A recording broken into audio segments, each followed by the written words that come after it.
Hey guys, welcome back to the channel. मैं हूं आपका दोस्त और होस्ट प्रिंस, और आज की इस वीडियो में हम एक नई प्लेलिस्ट की स्टार्ट करने जा रहे हैं जिसका नाम है एवरेज कॉलेज रिव्यूज़ करेंगे हम। जितने भी कॉलेज है जो 80 to 90% वाले जितने भी कॉलेज होंगे उनको हम रिव्यू करेंगे, या फिर उससे नीचे वाले भी कॉलेज 70 to 80% में भी आते हैं उनको हम रिव्यू करेंगे। क्योंकि मेरा ऐसा मानना है कि मैक्सिमम कॉलेज के जो बच्चे होते हैं डिप्लोमा के बाद हो या फिर 12th के बाद हो, उनको टॉप के कॉलेज नहीं मिल पाते हैं। हर कोई IIT या फिर NIT में नहीं जा पाता, हर कोई CUEP या PICT सबको नहीं मिल पाता। तो उस केस में बच्चे काफ़ी कंफ्यूज होते हैं कि यार एवरेज कॉलेज में कौन सा बेटर है। जो 80 to 90% वाले कॉलेज जहाँ पे 5 से 6 कॉलेजेस हैं पुणे में, उनमें से सबसे बेस्ट कॉलेज कौन सा है। तो इस टाइप की कॉलेज को आज हम रिव्यू करेंगे इस प्लेलिस्ट में। इस प्लेलिस्ट में मैं नए नए कॉलेज की रिव्यूज़ डालते जाऊंगा वीडियो, और कल से ऑप्शन फॉर्म की भी फिलिंग है, तो आपको इसमें भी हेल्प हो जाएगा कि कैप राउंड 1 में अगर आपका किसी में नहीं हो पाया तो कैप राउंड 2 में आप कौन से कॉलेज को डालोगे। तो आज जिस कॉलेज को हम रिव्यू करने वाले हैं वो VIIT Pune, Vishwakarma institute of information technology. इस कॉलेज के बारे में आज हम रिव्यू करेंगे, सारी चीज़ें जानेंगे इसके बारे में। इस वीडियो में आपको मैं क्या क्या बताने वाला हूँ। अबाउट कॉलेज बताऊंगा, कॉलेज क्या है, कोर्स कौन कौन सा कॉलेज ऑफर करता है, एडमिशन का मोड क्या है, कट ऑफ क्या होता है, फीस स्ट्रक्चर क्या होती है, इंफ्रास्ट्रक्चर क्या है, कॉलेज का कैंपस प्लेसमेंट कैसा और स्टूडेंट रिव्यू कैसा है। लास्ट में आपको student review, original student reviews होगा जो मैंने इंटरनेट से ही लिया है, ये मेरे खुद के रिव्यूज़ नहीं हैं। इस वीडियो को स्टार्ट करने से पहले एक छोटा सा डिस्क्लेमर कि ये वीडियो स्पॉन्सर्ड नहीं है किसी भी कॉलेज से, या फिर किसी भी कॉलेज को डिफेम या फेम करने का कोई भी मेरा मकसद है नहीं। यहाँ पे आपको मैं ऑनेस्टली इस कॉलेज का कुछ डाउट्स क्लियर कर रहा हूँ। बहुत सारे बच्चे पूछते हैं मुझसे कि कौन से कॉलेज में एडमिशन लें। इस सिचुएशन में बच्चे कन्फ्यूज ना हो, इसलिए मैं ये वीडियो बना रहा हूँ। और सबसे पहले हम ये जानते हैं जो विश्वकर्मा इंस्टीट्यूट ऑफ टेक्नोलॉजी है उसको 2002 में इस्टेब्लिश किया गया था, और नैक ग्रेड लास्ट जो 2016 का जो नैक ग्रेड था उसको इसमें A मिला था, A ग्रेड नैक, मतलब जो कि बहुत ही अच्छा माना जाता है। अगर 2002 में कोई कॉलेज खुली और 2016 में उसको नैक का A ग्रेड मिलता है तो इसका मतलब कॉलेज की जो प्रोग्रेस है या फिर कॉलेज की जो इम्प्रूवमेंट हुई काफ़ी अच्छी हुई है, इसका मतलब ये होता है। VIIT was awarded as outstanding engineering institute west zone. West zone में आउटस्टैंडिंग इंजीनियरिंग इंस्टीट्यूट के लिए इसको अवार्ड भी दिया गया था। और स्टेट गवर्नमेंट साथ साथ SPP यूनिवर्सिटी, सावित्री फुलेबाई यूनिवर्सिटी के द्वारा ये ऑटोनॉमस भी हो गया है 2017 और 2018 बैच से। मतलब अभी ये कॉलेज जो है वो ऑटोनॉमस है। ऑटोनॉमस कॉलेज की बहुत सारे बेनिफिट्स होते हैं, बहुत सारे बेनिफिट्स उसके ये होते हैं कि उसकी जो सिलेबस होती है वो उनके हाथ में होती है, बहुत मॉडर्न। अगर जो लेटेस्ट टेक्नोलॉजी की जो सिलेबस है उसको भी ये लोग इंक्लूड करते हैं हर साल, मतलब हर साल ये सिलेबस को चेंज कर सकते हैं। बट जो जितने भी कॉलेज होते हैं SPPU से, वो कॉलेज की सिलेबस हर साल चेंज नहीं होती, वो डिपेंड करता है बोर्ड पे। जो VIT में जो कोर्स ऑफर्ड होते हैं वो 6 तरह के कोर्स होते हैं बैचलर्स प्रोग्राम के लिए, अंडर ग्रेजुएट प्रोग्राम के लिए। सबसे पहला artificial intelligence and data science course. ये कोर्स बहुत कम कॉलेज में है अभी भी, ये कोर्स मैक्सिमम कॉलेज ऑफर नहीं करते, पर VIT में आपको मिलेगा आर्टिफिशियल इंटेलिजेंस और डेटा साइंस। अगर आप इंटरेस्टेड हो आर्टिफिशियल इंटेलिजेंसी में, डेटा साइंस के कोर्स में, अगर आपको डेटा साइंटिस्ट बनना है आगे जाके, तो आपके लिए college one of the best college हो सकता है। इनटेक 120 स्टूडेंट्स का इनटेक है, मतलब 120 स्टूडेंट्स ये लोग लेते हैं 4 साल के प्रोग्राम में। ड्यूरेशन है 4 इयर्स। सिविल इंजीनियरिंग में जो कोर्स नेक्स्ट कोर्स ये ऑफर करते हैं सिविल इंजीनियरिंग का, जिसमें आपको 180 इनटेक है, मतलब 180 बच्चे को ये लेते हैं। ड्यूरेशन है 4 इयर्स। कंप्यूटर इंजीनियरिंग है फिर 120। कंप्यूटर इंजीनियरिंग में यहाँ पे मिसप्रिंट हुआ है, गलत है, इनटेक 120 नहीं है कंप्यूटर इंजीनियरिंग में। कंप्यूटर इंजीनियरिंग में जो कोर्स ऑफर करती है ये है 240 कोर्स, मतलब 240 कोर्स ऑफर करती है। यहाँ पे मैं साइड में लिख देता हूँ, कॉम ब्रांच में 240 इनटेक है इनका, 240। यहाँ पे गलत मुझसे एक मिस्टेक हो गया, यहाँ पे 120 नहीं होगा, कॉम ब्रांच के लिए 240 सीट्स हैं। ENTC department electronics and telecommunication engineering के लिए 180 सीट्स हैं। इन्फॉर्मेशन के लिए इन्फॉर्मेशन टेक्नोलॉजी के लिए 180 सीट्स है, और मैकेनिकल इंजीनियरिंग के लिए भी 180 सीट्स है। तो मतलब सीट्स भी काफ़ी ज़्यादा ये कॉलेज देती है आपको। अगर आप कॉम ब्रांच से हो या फिर आप ENTC से हो, IT से हो, तो आपको यहाँ पे बहुत सारे सीट्स मिलते हैं। साथ साथ में अगर जो बच्चे कॉम डिपार्टमेंट में अगर सीट्स नहीं मिल पाता, वो मैं सजेस्ट करूँगा वो IT के लिए ट्राई करो, क्योंकि IT कंपैरेटिवली कंप्यूटर से कम बच्चे होते हैं IT में, और सिलेबस दोनों की सेम है, बस कुछ सब्जेक्ट्स का डिफरेंस आता है जो आपको उससे आपके करियर पे कोई फ़र्क नहीं पड़ेगा। तो आप IT के लिए भी ट्राई कर सकते हो, यहाँ पे IT कॉलेज भी ये लोग प्रोवाइड करते हैं। उसके बाद हम आते हैं अपने नेक्स्ट स्लाइड्स पे जहाँ पे कोर्स ऑफर्ड है। उसके बाद हम आते हैं कट ऑफ्स पे। कट ऑफ क्या है, इसका एडमिशन का जो मोड होता है वो आप कितने तरीके से एडमिशन ले सकते हो इस कॉलेज में। 3 तरीका होता है। सबसे पहला तो MHCT, अगर आपने MHT CET महाराष्ट्र का जो एग्ज़ाम होता है एंट्रेंस, अगर आपने वो दिया है तो उसके बेसिस पे भी आपकी एडमिशन होती है यहाँ पे। फर्स्ट राउंड का जो स्कोर था 112 मार्क्स चाहिए आपको, सेकेंड राउंड में 109 मार्क्स, थर्ड राउंड में 110 मार्क्स। ये जो भी स्टैटिक्स है वो पिछले साल की स्टैटिक्स है, मतलब जो भी, तो हर साल कट ऑफ जो होती है, जितने भी स्कोर्स होते हैं वो ज़्यादा नहीं बढ़ते हैं। आप 10 मार्क्स आगे या पीछे करके अपना एवरेज निकाल सकते हो कि आपको मिलेगा या ये कॉलेज नहीं मिल पाएगा। उसके बाद हम बात करते हैं कट ऑफ जेई मेंस के ऊपर कि जेई मेंस में कितना रैंक होना चाहिए, तो उस पर आपको कॉलेज मिल जाएगी। फर्स्ट राउंड में 31,912 रैंक होना चाहिए, उतना मैक्सिमम उतना रैंक होना चाहिए आपका। सेकेंड राउंड में 35,790 रैंक होना चाहिए, थर्ड राउंड में आपका 38,078। मतलब इस रैंक के बच्चे तक की एडमिशन हो सकती है VIIT में, अगर आपका जेई मेंस में इतना रैंक है तो। मैं फिर से बोल रहा हूँ, ये जो जितने भी स्टैटिक्स है वो पिछले साल के हैं, तो ज़्यादा चेंजेस नहीं आते स्टैटिक्स में, थोड़ा बहुत फर्क पड़ता है। और जो कट ऑफ है डायरेक्ट सेकेंड ईयर एडमिशन्स के लिए, जो बच्चे डिप्लोमा के बाद जाते हैं, उसमें जो फर्स्ट राउंड की कट ऑफ जाएगी वो जाएगी 94%। लास्ट ईयर थी 89%, बट इस बार की जो कट ऑफ जा रही है वो 94% अप्रॉक्स जाएगी। सेकेंड राउंड और थर्ड राउंड की कट ऑफ अभी तक आई नहीं, वो आपको कैप राउंड के बाद पता चलेगा। जो फीस स्ट्रक्चर है इस कॉलेज की वो है बीटेक के लिए 1,64,000 अप्रॉक्स पर ईयर। हर एक साल की फीस, अगर आप 4 साल के लिए जा रहे हो या फिर 3 साल के लिए जा रहे हो, तो आपकी जो फीस है वो सेम ही लगेगी हर साल, 1,64,000 के आसपास। और एमटेक के लिए जा रहे हो तो आपको 78,000 अप्रॉक्स पर ईयर है। हाँ, एक बात और मैंने मेंशन करना भूल गया कि एमटेक में जो सीट्स हैं वो 18 to 12 सीटें हर ब्रांच के लिए, मैक्स टू मैक्स 18 सीट्स है हर ब्रांच में, या फिर किसी किसी ब्रांच में 12 ही सीट्स हैं एमटेक के लिए। तो एमटेक का इंटेक काफ़ी कम होता है, उसके लिए आपको गेट भी क्वालिफाई करना पड़ता है, फिर अपीयर होना पड़ता है गेट में। अगर हम इंफ्रास्ट्रक्चर की बात करें तो इंफ्रास्ट्रक्चर ऑनेस्टली मुझे बहुत पसंद है इसका। बिल्डिंग्स काफ़ी अच्छी हैं, इसकी लाइब्रेरीज काफ़ी अच्छी है, हॉस्टल लाइफ भी ओके है, कुछ बहुत ज़्यादा एक्सेलेंट तो नहीं है हॉस्टल मेस का खाना, बट या ओके है। अगर हम बात करें उसके बाद लाइब्रेरी की, लाइब्रेरीज में भी बहुत सारे फैसिलिटीज़ यहाँ पे अवेलेबल हैं। The central library is enriched with sufficient quantity of technical books, journals, reference volumes etc that are required for learning and teaching of all disciplines. बहुत सारे टेक्निकल बुक्स हैं मौजूद यहाँ पे, हमने लाइब्रेरी को चेकआउट किया था एक बार, तो बहुत सारे अच्छे बुक्स हैं यहाँ पे।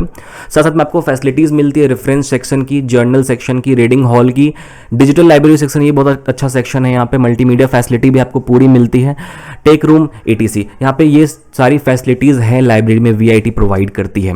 इसके बाद जो सबसे इंपॉर्टेंट पार्ट होता है वो है प्लेसमेंट्स। नंबर ऑफ प्लेसमेंट्स कैसा है, मतलब जो कैंपस में जो प्लेसमेंट होती है वो कैसी है। इस चीज़ को स्टार्ट करने से पहले मैं आपको एक बात बता दूं कि कंप्यूटर साइंस के स्टूडेंट्स के लिए प्लेसमेंट की चिंता करने वाली कोई भी बात नहीं होती है, कंप्यूटर IT ENTC और इलेक्ट्रिकल वालों के लिए, क्योंकि प्लेसमेंट्स बहुत ज़्यादा आते हैं, बहुत ज़्यादा कंपनीज आती है हर एक कॉलेज में, चाहे वो कॉलेज छोटी हो या बड़ी हो। और अगर आपका ऑन कैंपस प्लेसमेंट नहीं भी होता तो ऑफ कैंपस आप इजीली कहीं भी अप्लाई कर सकते हो। 2-3 एग्जाम्स होते हैं, एक होता है MCAT, मैं यहाँ पे साइड में लिख देता हूँ, शायद आपको हेल्प होगा। MCAT, E-लिटमस, इस टाइप के जो एग्ज़ाम होते हैं, आप एग्जाम को देख के आपको कंपनी डायरेक्ट अप्रोच कर सकती है। बट अगर हम VIIT की बात करें तो जो प्लेसमेंट है नंबर ऑफ स्टूडेंट्स के रिस्पेक्ट में वो है 2017-18 में 216 बच्चों का प्लेसमेंट हुआ था, 18-19 में 336 बच्चों का प्लेसमेंट्स हुआ था, और 19-20 मतलब लास्ट ईयर में 295 बच्चों का प्लेसमेंट हुआ था। तो 18-19 के कंपैरिजन में 2020 में कम बच्चों का प्लेसमेंट हुआ है। उसके बाद हम बात करते हैं नंबर ऑफ कंपनीज विजिटेड। अगर हम बात करें कि कितनी कंपनीज कॉलेज में आई थी बच्चों के प्लेसमेंट के लिए, तो 2017-18 बैच के लिए 175 कंपनीज आई थी, 175 कंपनीज आई थी। 18-19 बैच में 221 कंपनीज आई थी, और 19-20 में 150 कंपनीज आई थी। अगर आप स्टैटिस्टिक्स देखो तो आपको ऐसा पता चल रहा है कि 17-18, 18-19 एंड 19-20 में सबसे जो बेस्ट परफॉर्मेंस है वो है 18 और 19 का। मतलब लास्ट ईयर VIIT ने कुछ खास परफॉर्म किया नहीं है, बट 18-19 बैच में बहुत अच्छी इसकी रिस्पॉन्स आई थी। इसके बाद हम बात करते हैं एवरेज सैलरी की। एवरेज सैलरी कितनी आई है? 2017-18 बैच में जो एवरेज सैलरी थी वो थी 4.5 की पैकेज, 4.5 लाख पर एनम की पैकेज थी। 18-19 बैच को 5.48 की एवरेज पैकेज आई थी। एवरेज पैकेज मतलब जो मैक्सिमम स्टूडेंट्स थे उनको इतनी पैकेज मिली थी। और 19-20 बैच में 6.18 का पैकेज, जो कि बहुत ही अच्छा पैकेज होता है एवरेज पैकेज के तौर पे। अगर आप ये देख रहे हो कि मिनिमम सैलरी अगर स्टार्टिंग किसी का 6.18 से हो रहा है तो ये one of the best salary हो सकता है इस एक इंजीनियरिंग स्टूडेंट्स को IT सेक्टर में इन करने के लिए। इससे बेहतर मुझे नहीं लगता कुछ हो सकता है। जो हाईएस्ट सैलरी थी उसकी मैकेनिकल डिपार्टमेंट की थी 7.5 लाख मैक्सिमम जो हाईएस्ट पैकेज थी, और एवरेज पैकेज आप देख रहे हो ग्रीन से अराउंड 4 के आसपास की थी। ENTC डिपार्टमेंट की अराउंड 12 लाख की पैकेज थी, हाईएस्ट पैकेज, और एवरेज पैकेज इसकी भी मैकेनिकल की जैसी सेम थी। इंफॉर्मेशन टेक्नोलॉजी की उससे भी थोड़ा ज़्यादा थी, ऑलमोस्ट 13 लाख की जो सैलरी थी वो हाईएस्ट पैकेज थी। मैं साइड में लिख भी देता हूँ। मैकेनिकल की जो हाईएस्ट पैकेज थी वो अराउंड 8 की थी, और ENTC की जो हाईएस्ट पैकेज थी वो अराउंड 13 की थी। IT की जो थी वो भी 13 के आसपास की थी। हाईएस्ट पैकेज की हम बात कर रहे हैं, अभी एवरेज पैकेज की बात नहीं कर रहे। और जो कॉम डिपार्टमेंट की थी सबसे ज़्यादा 26 की पैकेज थी, और सिविल डिपार्टमेंट की सबसे कम थी, वो थी अराउंड 4 की हाईएस्ट पैकेज। अगर आप ये सोच रहे हो कि सिविल, यहाँ पे आपके सामने जो मैं पांचों डिपार्टमेंट्स की स्टैटिक्स लिख चुका हूँ। मैकेनिकल की हाईएस्ट पैकेज 8 की थी, ENTC की 13 की थी, IT की 13 की थी, कॉम की 26 की थी, सिविल की 24 की थी। मतलब आपको इसे क्लियर समझ में आता है कि इस कॉलेज में कहीं ना कहीं कंप्यूटर डिपार्टमेंट की पढ़ाई, कंप्यूटर डिपार्टमेंट के लिए college one of the best college है, तभी उसकी package highest package 26 lakh per annum तक भी गई है।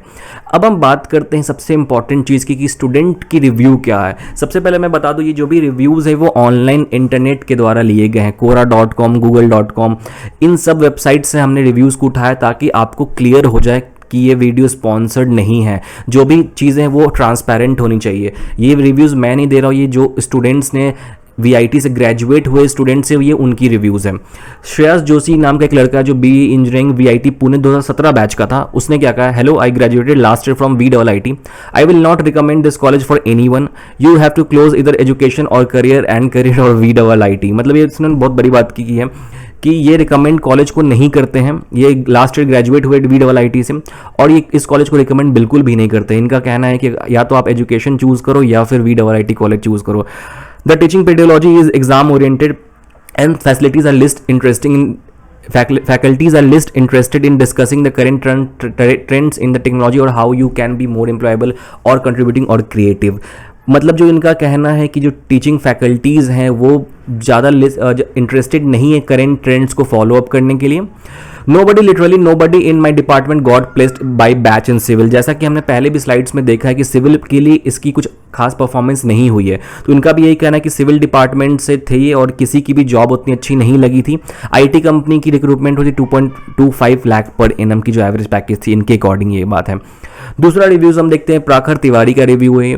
इन्होंने 2021 बैच से रिव्यू दिया, मतलब ये जो bachelor of technology from Vishwakarma institute of information technology Pune, answer June 2017। इन्होंने ऐसा एडिट करके इसको 2021 में डाला है।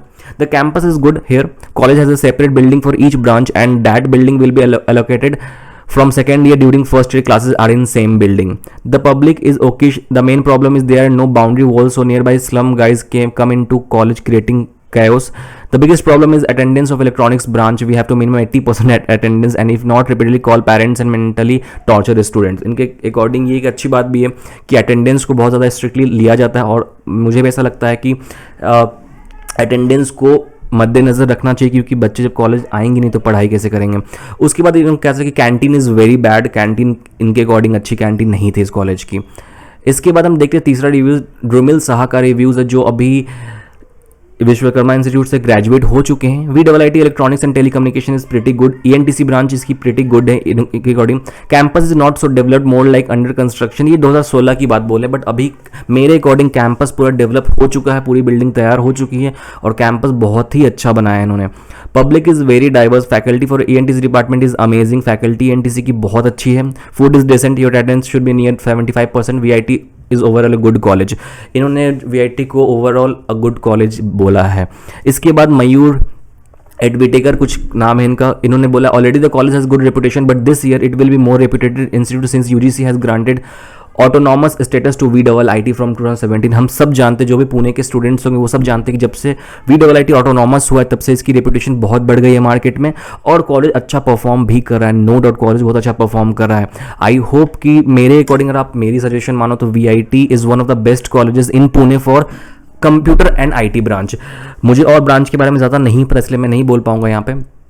इसके बाद की रिव्यूज़ है, लास्ट रिव्यूज़ है हमारी वृषणल सरकार की Plenty of my friends above answered appropriately, but I need to add more things to IT because some of them were lacking plenty of info getting into.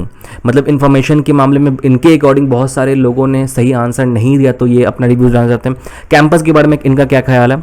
I would rather से developing at a distance pace when I joined this institute back in 2014. It was a complete disaster compared to what it is now. 2014 में जब इसने college को join किया था और जब ये कॉलेज में पढ़ रहे थे 2017 के आसपास, तो जो रिव्यू थी कॉलेज की, वो जो बिल्डिंग थी उसके बारे में कंप्लीट डिजास्टर बोला. मतलब काफ़ी बिल्डिंग बहुत चेंज हो गई थी. मतलब इनका जो इंफ्रास्ट्रक्चर है वो पूरा डेवलप हो चुका है. और आज के टाइम पे 2020 की अगर हम बात करें, 21 की बात करें, तो जो इसका इंफ्रास्ट्रक्चर है वो और भी ज़्यादा बदल चुका है. इन्होंने अपने इंफ्रास्ट्रक्चर पर बहुत ध्यान दिया. लाइब्रेरीज अच्छी आई है, रिसर्च सेंटर्स अच्छे आए हैं इनके.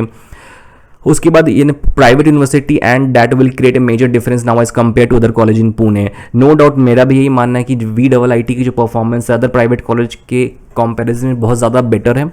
अगर आप एक कॉम IT से हो तो आप यहाँ पे एडमिशन ले सकते हो.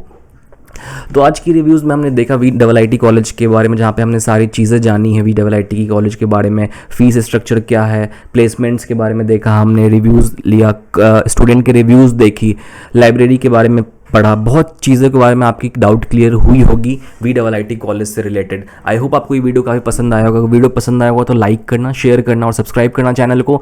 और कमेंट में मुझे बताओ कि आप कौन से कॉलेज में एडमिशन लेने की सोच रहे हो, तो मैं उस पर आपके रिव्यू दूंगा. अगर आप चाहते हो कि आप जो इस कॉलेज के बारे में सोच रहे हो उसका रिव्यू मैं करूँ, तो आप मुझे कमेंट में बताना ताकि मैं उस कॉलेज का रिव्यू करूँगा, ताकि आपकी डाउट्स और क्लियर हो जाएँ. Thank you so much for watching this video. Have a good day.